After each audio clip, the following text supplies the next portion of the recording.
Morning, everybody. It's DJ NV, Charlamagne the Guy. We are the Breakfast Club. Let's get in some front page news. Now, of course, our guest co-host this morning is Weezy and Mandy B from Horrible Decisions. And we got Tez and Figaro. Good morning, Tez. Good morning, everybody. Breakfast Club, Horrible Decisions in the building. Charlamagne and DJ Envy. Yes. Now, last night, the Warriors beat the Lakers 127-100. Anybody seen the game? It was late, right? Yeah, I watched it. I watched it up until the third quarter. But it wasn't. They didn't just beat them. They washed them. They did. Whooped them. Wiped their ass with the Lakers last night. Yeah, it was bad. Jesus. You stayed up late, Charlamagne. You normally go to sleep. Nah, the game came on a little earlier last night. I think it came on 8 o'clock? 9? Yeah, you're normally in the bed though by 7:45. 8:30. I actually like that they won because something kind of different that we're getting now. Like, you have your pressers that the athletes have after the games, but Draymond has been very vocal on his podcast during this playoffs, and he said things about LeBron recently. So I'm just glad that he got him washed and. What they're only leading one now, game right? now. They're leading now, right? 1-1. No, it's tied. 1-1. Okay. 1-1. Who are y'all going for? I mean, I picked the Warriors at the beginning of the season to win the championship. Okay. Yeah. All right. I think the Warriors got it too. I want to be right. I'll tell y'all what. I feel like I'm listening to Spanish on this Cinco de Mayo. Cinco de Mayo! I heard LeBron. I said, that's the word I know for the day. Jesus. I really try to fake sports when I'm on a date, though. Really? Oh, yeah. They be How do you fake it?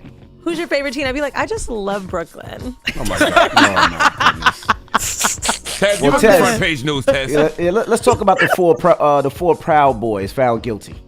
Yeah, when Donald Trump told the Proud Boys to stand back and stand by, it went wrong. Let's take a listen. I'll give you some facts and we'll talk about it on the other side.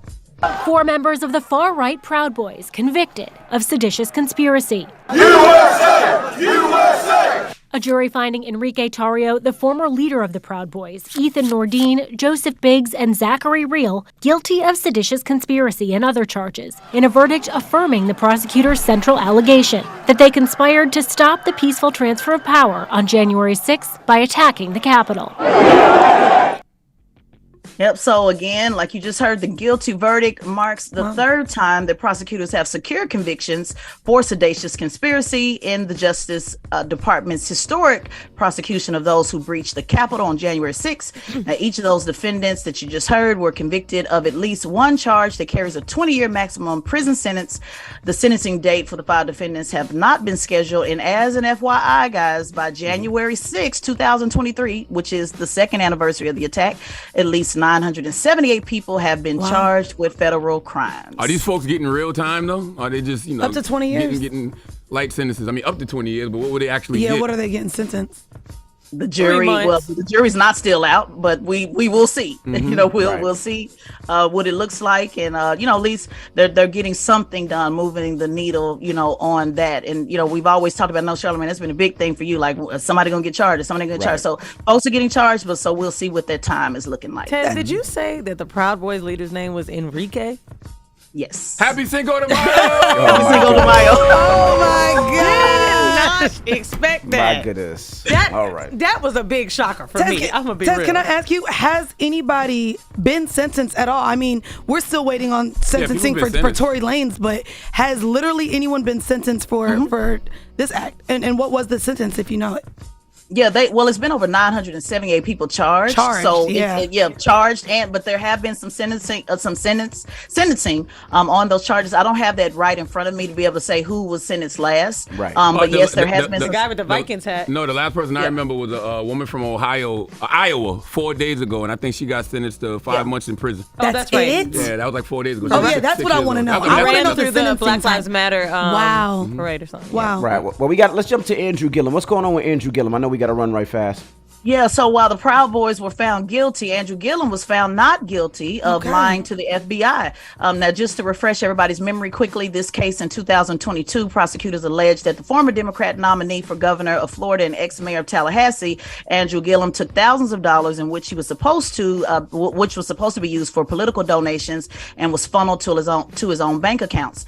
Prosecutors claimed that Gillum lied about his interactions with the undercover FBI agents who posed as developers and paid for a a trip outing to New York. So fast forward, the federal jury on Thursday found him not guilty of lying to the FBI while deadlocking on 18 other counts, prompting the judge to declare a mistrial on those charges. So this is pretty impressive because the feds got a high conviction rate. Yes. They really normally do. when the alphabet come for you, it's a wrap. So That's right. this is pretty impressive. Not only is it impressive that he beat the feds, like, you know, he was like raising money for legal fees, like literally right up to the moment that he had to go to trial. So he didn't even have the money. Now, usually they say, oh, if you got money, you can beat these kind of cases. He didn't even have the money.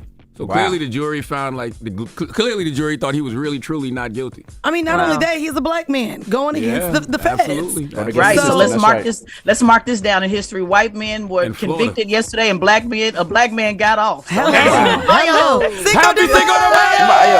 All right. Thank you, Tesla. We'll see you in a couple minutes. Everybody else, get it off your chest. 800-585-1051. If you need to vent, phone lines are wide open. It's The Breakfast Club on BET. Morning, everybody. It's DJ NV, Charlamagne the God. We are The Breakfast Club. Let's get in some front page news. Now we got our co-hosts, Weezy and Mandy from Horrible Decisions, and Teslin Figaro is back. Good morning, Tez. Good morning, everybody.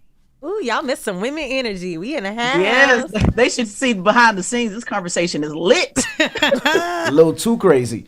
Now, out there, if you were watching sports last night, the Warriors washed the Lakers last night. It was bad. They tied the series 1-1. I think that's how the rest of the series is pretty much going to go. I mean, I think the Warriors will win in 6, but I don't think it'll be as fun a series as we think it's going to be. All right. Well, let's get right to the news. Teslin, Tucker Carlson, what's he doing now? What's this text that he's sending that got him fired, allegedly? Yes, one of the texts that he sent is not how white men fight. Text contributed to his firing. So this is just a quick update for those who have been following the story about the Fox News 800 million Dominion voting system settlement. As a result of that lawsuit, yet another text message has been revealed between Tucker Carlson and his producer. Now, the text message was sent hours before Trump supporters stormed the Capitol, and he said, quote, "I was watching a video of people fighting on the street in Washington. A group of Trump guys surrounded an Antifa kid and started pounding the living S out of him. It was 3 against 1 at least. Jumping a guy like that is dishonorable, obviously. It's not how white men fight. Yet suddenly I found myself rooting for the mob against the man, hoping they hit him harder and kill him. I really wanted them to hurt the kid. I could taste it." You know what's so crazy? I read that, and I saw everybody saying it was racist. The other parts about him wishing the Antifa people would, continue to get beat up on and get killed was way harsher than that's not how white men fight thing to me. I 100. The fact that they brought it to race, literally, that's a sociopathic thing to say. Yes. You wanted him to get beat to death. Well, he That's talks disgusting. about in the text message, correct me if I'm wrong, Tez, about how when he knew that his brain was going there, that it was a problem. But I was just going to say that. Yep. Because I didn't read the entire, just for the sake of time, but you're right.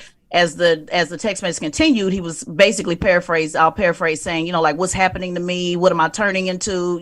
Recognizing that he was becoming what he hates. Something that exactly what he hates. Tez, were these green bubbles? Because you have the option to unsend a message within 15 minutes now on the iPhone, and that is something that should have been unsent. He thought it was a safe white space. That's what that's what white people do to each other. They text each other crazy stuff. They post them videos about. Yep. Think about the man in Georgia that was talking about, oh, someone needs to be lynched today. When I watched that video, he had like 3 of them in different outfits. I'm like, wow, so you say this on the regular. Who did they send it to? I think somebody from Fox actually leaked those texts.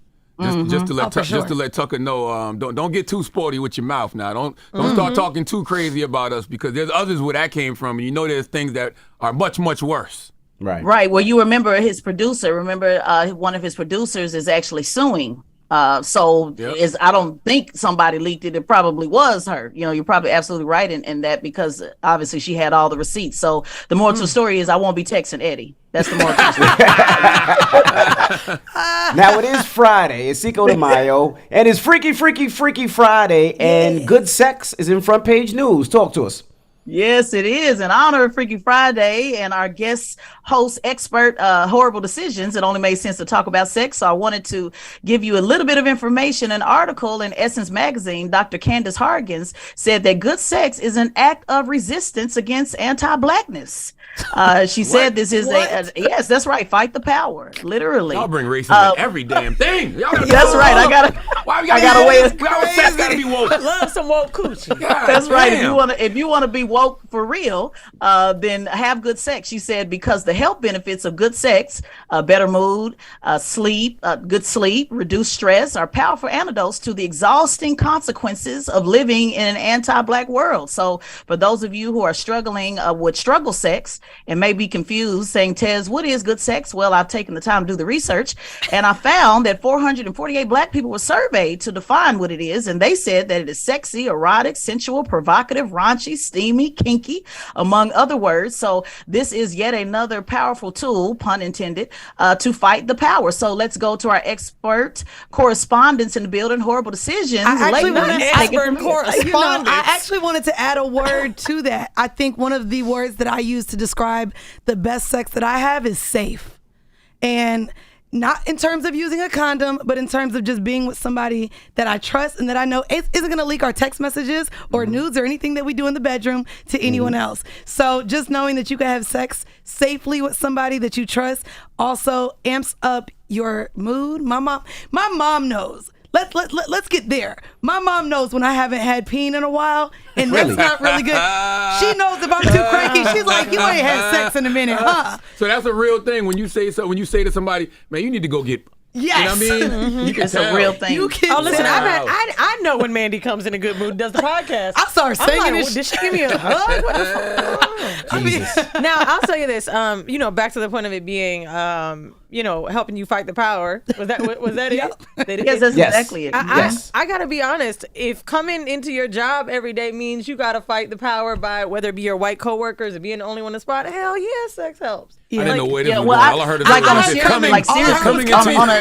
goodness gracious. On a serious note, because I'm a social justice advocate, and so I work a lot with Attorney Crump on these cases. And so when we're seeing these cases back to back of people getting murdered and Black men, you really do need something to depress. Attorney Crump need to get laid. I've looked at that's Attorney right. Crump a million times on TV. We need to give him some charity. I think his wife is handling that. But he good? Okay. I'm sorry. Yeah, you definitely need something to compress. So on behalf of all of the advocates out there that do the work that I do, do it for the community. And also keep in mind that I'm sorry, Tess.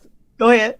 I was saying, keep in mind that like what happens when all the pressures and the news and things are going on, we get so overloaded, we forget about our own pleasure. Whether you're partnered or single, you have to. Honestly, when I'm really busy, I schedule time for myself. Literally, I have 10 of them on my hand. Okay, 10 Pete Davidsons, and I have 30 minutes to myself, and I feel completely better. Ain't none of your fingers as big as Pete Davidson's penis. I'm just saying, I got 10. I can make it work. Okay, I agree with this whole thing because the greatest civil rights activist of all time, is Dr. Martin Luther King Jr. All right, and if you believe what they say about Dr. Martin Luther King Jr., you know what I'm saying? He was living his best life. All right. Okay. Happy Cinco de Mayo! Happy Cinco de Mayo! All right. Well, that is front page news. Teslin Figaro, we appreciate you. We'll see you on Monday. Absolutely. Peace, guys. Peace. And make sure you subscribe to the Straight Shot No Chaser podcast on the Black Effect iHeartRadio podcast network, hosted by Teslin Figaro. Because Tez, she actually talks about in depth all the stories she talks about in front page news on her podcast. So go check that out this weekend. Absolutely. All right. And when we come back, let's open up the phone lines. 800-585-1051. We're talking spinning the block. This conversation comes from Nelly and Ashanti. Does getting back with your ex after breaking up for some time ever work out? That is the question. Agreed. Mandy B, she has some advice about this because she said she's been there before. Mandy just let out a big sigh. I usually don't ask people what's wrong when they sit next to me and sigh, but I want to know today. I mean, Mandy gonna say today that it's not gonna work out, but let's see. This is number 12. We broke up 12 times. We'll talk about it when we come back. So we'll do it when we come back, and we'll take your calls. 800-585-1051 is the Breakfast Club. Good morning. Wake that ass up. In the morning. The Breakfast Club.